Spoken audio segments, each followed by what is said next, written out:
الحمد لله نحمده ونستعينه ونستغفره ونعوذ بالله من شرور أنفسنا ومن سيئات أعمالنا من يهد الله فلا مضل له ومن يضلل فلا هادي له أشهد أن لا إله إلا الله وحده لا شريك له وأشهد أن محمدا عبده ورسوله اللهم صل وسلم وبارك على سيدنا وحبيبنا وشفيعنا ومولانا محمد الفاتح لما أغلق والخاتم لما سبق ناصر الحق بالحق والهادي إلى صراطك المستقيم وعلى آله وصحبه حق قدره ومقداره العظيم أما بعد فيا عباد الله أوصيكم ونفسي بتقوى الله وطاعته لعلكم تفلحون قال الله تعالى في كتابه الكريم أعوذ بالله من الشيطان الرجيم بسم الله الرحمن الرحيم يا أيها الذين آمنوا اذكروا الله ذكرا كثيرا وسبحوه بكرة وأصيلا صدق الله العظيم وصدق رسوله النبي الحبيب الكريم ونحن على ذلك من الشاهدين والشاكرين والحمد لله رب العالمين. Hadirin jamaah salat Jumat Masjid Baitul Jannah yang dirahmati Allah Subhanahu wa taala. Pertama-tama mari sama-sama kita memanjatkan puji serta syukur kita kepada Allah Subhanahu wa taala. Yang mana Allah Subhanahu wa taala masih memberikan, menganugerahkan berbagai macam nikmat-nikmatnya yang begitu besar kepada kita. Terutama nikmat iman, Islam, dan nikmat yang tak terhitung nilainya di antara nikmat-nikmat yang setiap detik kita terima, yaitu nikmat sehat wal afiat zahiran wa batinan. Sehingga dengan kesemua nikmat yang Allah berikan kepada kita, mudah-mudahan di Jumat ketiga di bulan Syawal, seluruh rangkaian-rangkaian ibadah kita, baik ibadah mahdhah maupun ibadah ghairu mahdhah, semuanya dapat diterima sekaligus dapat diijabah oleh Allah Subhanahu wa taala. Amin amin ya rabbal alamin. Hadirin yang dirahmati Allah Subhanahu wa taala. Alhamdulillah wa syukurillah ala ni'matillah. Perjalanan hidup kita sekarang kita berada di Jumat ketiga di bulan Syawal. Bulan Syawal adalah bulan hitungan yang ke-10 dari kalender Hijriah. Selepas bulan ini bulan Zulqa'dah dan ditutup dengan bulan Dzulhijjah. Bulan Syawal adalah identik dengan yang namanya bulan silaturahim. Syawal terambil kata dari syala yasur Syawal yang maknanya adalah irtafa. Artinya di bulan ini adalah bulan peningkatan amaliyah kita, baik yang bersifat makhdhah maupun yang bersifat ghair makhdhah. Dan banyak sekali amalan-amalan yang kalau kita mau amalkan yang terkandung di dalam bulan Syawal ini. Salah satu amalan yang tidak boleh kita lupakan adalah yang namanya puasa sunnah di bulan Syawal. Hal ini dipertegas oleh Rasulullah SAW dalam riwayat sahabat Abi Hurairah. Wa an Abi Hurairah radhiyallahu anhu qala qala Nabi sallallahu alaihi wasallam man shoma Ramadan summa atba'u sittan min Syawal kana kasiyamid dahr. Siapa orang yang melaksanakan puasa di bulan suci Ramadan, kemudian orang tersebut memfollow up kegiatan amaliyah di bulan Syawal, yaitu melaksanakan puasa sunnah di bulan Syawal selama 6 hari berturut-turut, kana kasyiyamid dahr. Niscaya ganjaran yang akan kita terima yang Allah berikan kepada kita laksana kita puasa sepanjang masa. Meskipun para ulama yang namanya puasa sunnah 6 hari di bulan Syawal, di sini ulama berbeda pendapat. Tapi perbedaan tersebut tidak ada yang mengharamkan daripada puasa 6 hari di bulan Syawal. Oleh karenanya buat kita sebagai seorang muslim, sebagai umat daripada Rasulullah SAW, ketika kesehatan masih berada di badan kita, umur yang Allah anugerahkan kepada kita masih Allah berikan kepada kita, sudah semestinya kita isi selepas Ramadan meninggalkan kita, Syawal datang kepada kita, tentunya kita perkuat dengan yang namanya amalan-amalan yang dianjurkan oleh Rasulullah SAW. Dan mudah-mudahan amalan-amalan tersebut tergolong dan tercatat buat kita jadi hamba-hamba yang selalu dijanjikan oleh Allah Subhanahu wa taala, la'allakum taqun. Hadirin yang dirahmati Allah Subhanahu wa taala. Amalan yang kedua adalah amalan di mana bulan Syawal identik kita bulan bersilaturahim. Bulan silaturahim adalah bulan di mana para ulama-ulama kita, para guru-guru kita mengidentikan yang namanya silaturahim itu dengan kata halal bihalal. Kapan halal bihalal itu terjadi? Kalau kita setback sejarah, kalau kita baca sejarah bahwa pada tahun 1448 ketika itu Bung Karno lagi mengalami kegalauan yang sangat luar biasa. Kenapa galau Presiden Republik Indonesia yang pertama? Karena pada tahun 1948 seluruh founding father, seluruh partai-partai politik ingin sekali memberikan ataupun mendirikan kenegaraan jargon platform partai masing-masing. Ada yang ingin mendirikan yang namanya berlandaskan syariat Islam. Ada yang ingin berlandaskan yang namanya negara kesatuan Republik Indonesia. Dan masih banyak lagi perbedaan para founding father sesuai dengan platform kepartaian para mereka ketika itu.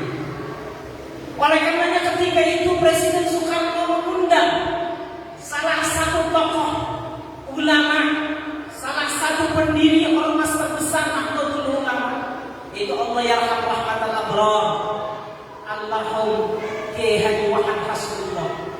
Mereka bertukar pikiran. Presiden Soekarno minta masukan kepada Allahyarham Kiai Haji Wahid Hasbullah untuk menyatukan para pendiri bangsa. Salah satu masukan yang diberikan oleh Allahyarham adalah Allahyarham memberikan masukan kepada Presiden Soekarno untuk mengadakan halal bihalal dan mengundang kepada seluruh tokoh-tokoh bangsa untuk datang ke istana.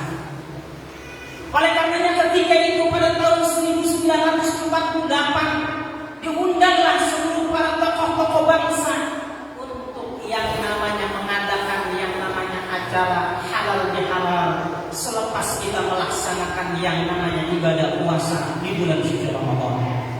Maka ketika itu selepas tahun 1948 momentum atau istilah halal bihalal di situ dicetuskan dan di situ diproklamirkan menjadi suatu acara kenegaraan yang dimana pada setiap bulan Syawal selepas kita melaksanakan yang namanya hari raya Idul Fitri, setelah kita bermaaf-maafan, kita berhalal bihalal, bersilaturahim kepada keluarga kita, kepada sanak famili kita, dan kepada handai orang kita, baik yang dekat maupun yang jauh. Itulah istilah halal bihalal yang ada, yang dicetuskan, yang dirintis oleh pendiri-pendiri bangsa kurang lebihnya, yaitu Allahyarham rahmatal abrar almarhum Kiai Haji Wahid Hasbullah. Hadirin jamaah salat Jumat yang dirahmati Allah Subhanahu wa taala. Amalan yang ketiga yang tidak boleh kita tinggalkan adalah di bulan Syawal ini adalah untuk para pemuda, untuk para jomblo yang belum melaksanakan yang namanya akad nikah, segeralah dicepatkanlah di bulan Syawal ini. Salah satu sunnah daripada Rasulullah SAW untuk yang namanya melangsungkan yang namanya pernikahan. Hal ini sesuai dengan hadis dari kita Muhammad SAW. Riwayat dari sahabat Abi Hurairah. Wa an Abi Hurairah radhiyallahu anhu qala Nabi sallallahu alaihi wasallam, ya ma'syar as-sabab man istata'a minkumul ba'ata falyatazawwaj wa innahu aqsarul basar wa ahsanul farj fa in lam yastati' alaihi bisiyam. Wahai sekalian pemuda, kalau kamu sudah mampu untuk melaksanakan pembiayaan untuk yang namanya ba'ah, melaksanakan untuk yang namanya pembawaan syarat rukun daripada yang namanya nikah, falyatazawwaj, maka hendaklah kamu untuk menikah. Karena ini salah satu sunnah daripada Rasulullah SAW. Riwayat lain dijelaskan, an-nikahu sunnati, faman raghiba an sunnati falaysa minni. Nikah itu adalah sunnahku, maka barang siapa orang yang tidak menikahi sunnahku, maka itu orang bukan tergolong daripada umatku. Oleh karenanya, buat kita, buat para kaum pemuda yang sudah mampu untuk melaksanakan yang namanya akad nikah, segeralah untuk yang namanya nikah. Ketika kamu sudah melaksanakan akad nikah, dipertegas oleh Rasulullah SAW, utlubul rizqa bil nikah, carilah rezeki dengan yang namanya nikah. Ketika ingin kita diberikan rezeki yang banyak, yang halal, salah satu solusinya adalah untuk yang namanya kita menyegerakan yang namanya pernikahan. Dan masih banyak lagi amalan-amalan Rasulullah SAW kalau kita mau ingin mengamalkannya. Buat kita sebagai umat dari Rasulullah SAW, sebagai seorang muslim, tentunya bulan Syawal ini adalah bulan di mana kita perkuat keimanan kita. Kita perkuat ketakwaan kita kepada Allah Subhanahu wa taala. Amalan-amalan, wirid-wirid ataupun yang namanya qariqah yang telah diajarkan oleh para masyayikh, para guru-guru kita di bulan Syawal ini terus kita istiqamah. Kita tingkatkan amaliyah kita yang bersifat mahdoh maupun bersifat ghairu mahdoh. Dan semuanya itu nilai investasi amal kita yang nanti akan kita bawa, yang nanti akan kita petik ketika kita diwafatkan oleh Allah Subhanahu wa taala. Dan kita mudah-mudahan diwafatkan oleh Allah Subhanahu wa taala mati dalam kategori husnul khatimah. Amin amin ya rabbal alamin. A'udzubillahi minasyaitonir rajim. Bismillahirrahmanirrahim. Wal 'asri innal insana lafi khusrin illa alladzina amanu wa 'amilus solihati wa tawassaw bil haqqi wa tawassaw bis sabr wa qur rabbi warhamhu anta khairur rahimin. Allahumma shalli 'ala sayyidina Muhammad wa 'ala ali sayyidina Muhammad.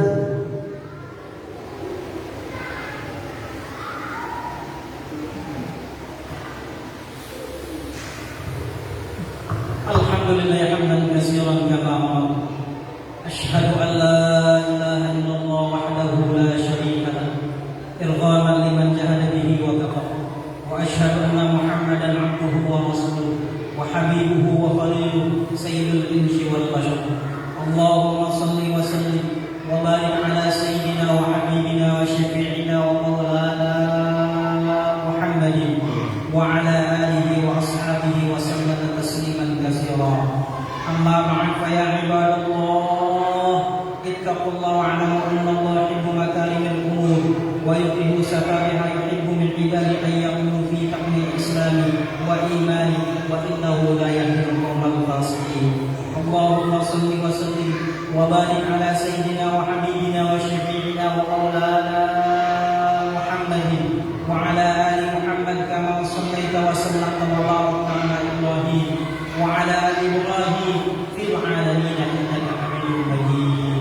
Allahumma ighfir lil mu'minina wal mu'minat wal muslimina wal muslimat al ahya'i minhum wal amwat innaka sami'un qaribun mujibud da'wat ya qadiyal hajat. Allahumma rabbana la tuzigh qulubana ba'da idh hadaytana wa hab lana min ladunka rahmatan innaka antal wahhab.